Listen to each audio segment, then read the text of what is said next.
Hola, ¿qué tal? Nuevamente los saluda Margarita Espinosa Blas, profesora investigadora de la Facultad de Filosofía. El tema que hoy vamos a tratar es un tema que interesa a todos los queretanos. ¿Cuándo se instala la imprenta en Querétaro y quién es el primer impresor? ¿No?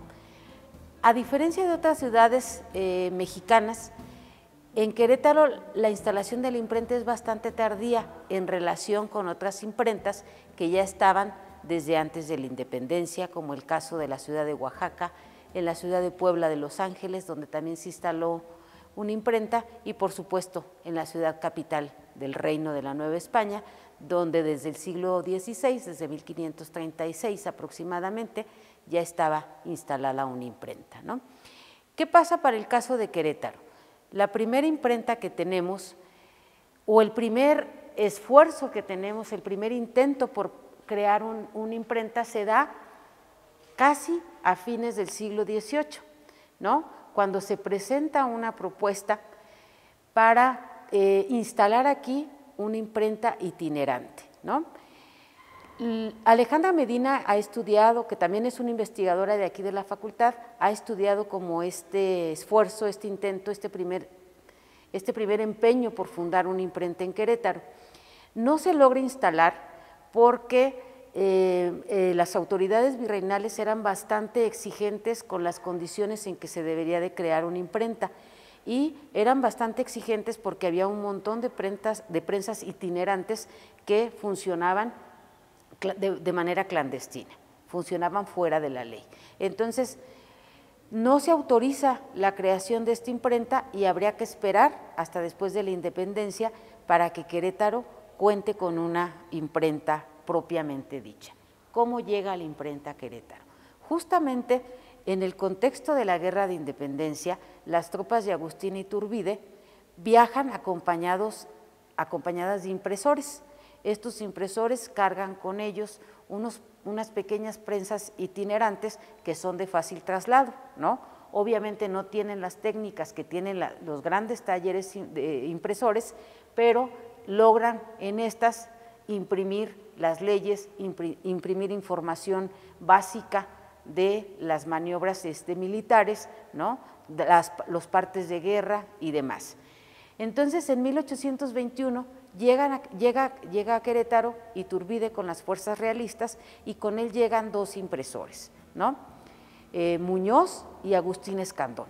Ambos impresores traen dos pequeñas prensas itinerantes y se instalan en la calle del Hospital, hoy calle Madero, ¿no? En estas dos prensas itinerantes, como ya les comentaba, pues salen partes de guerra, comunicados oficiales, noticias de última hora y demás. Cuando se retiran las fuerzas iturbidistas, Agustín Escandón se queda aquí en Querétaro. ¿Por qué se queda y no sigue a las fuerzas iturbidistas una vez que se consuma la independencia? Creemos que obviamente la oportunidad que le representa Querétaro para Agustín Escandón pues es bastante atractiva. No hay imprenta, ¿no? La vida política está muy acotada y él cree que puede abonar en la discusión política y, mucho más importante, fundar una imprenta. Entonces, logra fundar la imprenta. Al día de hoy no tenemos un dato fidedigno de dónde estaba localizada la imprenta, pero creemos que estaba en la calle de Malfajadas, hoy Independencia, ¿no? Que además es muy interesante porque en este circuito del centro histórico están todas las imprentas importantes ya en el siglo XIX. Una de esas primeras imprentas, como lo decíamos, es la de Agustín Escandón. Bien, ahí logra fundar la imprenta y rápidamente sus relaciones con el gobierno, el haber participado además en la Guerra de Independencia, le permiten celebrar un contrato con el gobierno, ¿no? Dicho contrato establecía que a Escandón se le pagarían 600 pesos anuales a cambio que en su imprenta se imprimieran las leyes y los decretos del gobierno, ¿no? Estuvo trabajando con el gobierno durante un periodo más o menos de 6 años, y a la par que trabajaba para el gobierno, Escandón también imprimía para todo tipo de público que tenía necesidad de una imprenta, ¿no?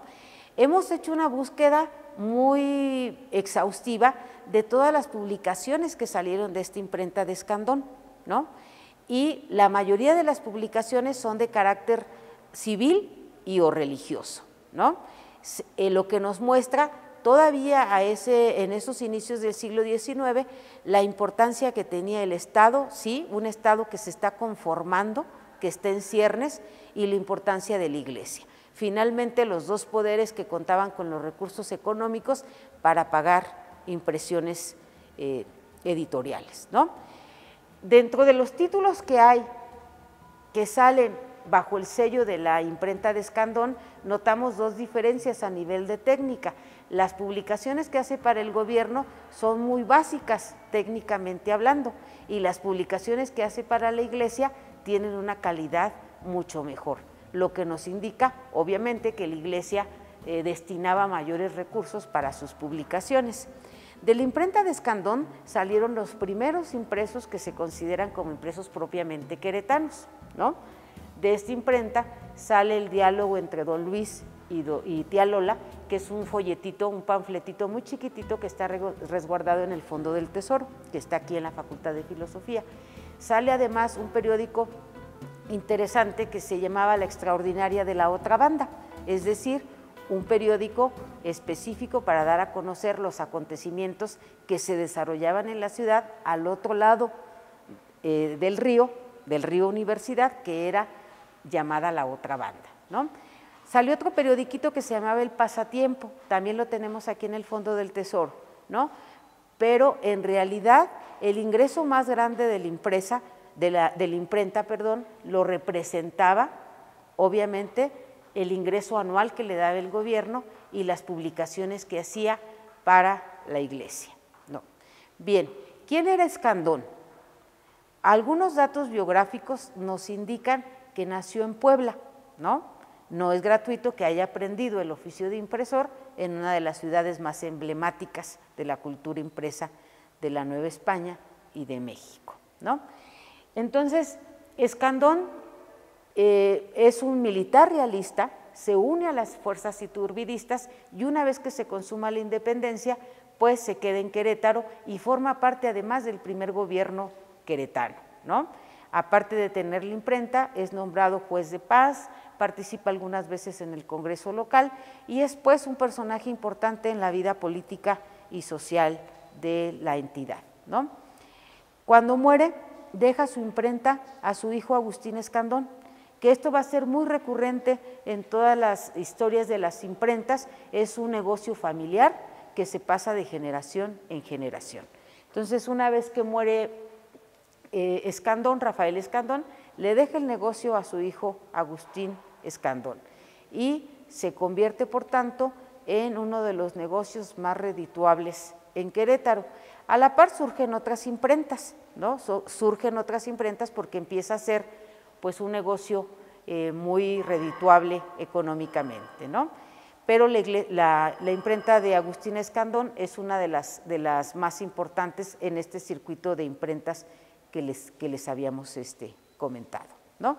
¿Qué otros datos importantes hay que comentar en este primer ejercicio, ¿no?, de la cultura impresa, en este primer desarrollo que tiene Querétaro? Gracias a la imprenta, pues también se pudo consolidar una opinión pública en el estado de Querétaro, ¿no? Se contribuyó la imprenta a divulgar también la cultura cívica de la nueva república, ¿no? Contribuyó también a formar al nuevo ciudadano que se quería. Es decir, la imprenta es uno de los vehículos más importantes que ayudó a construir la idea de nación mexicana.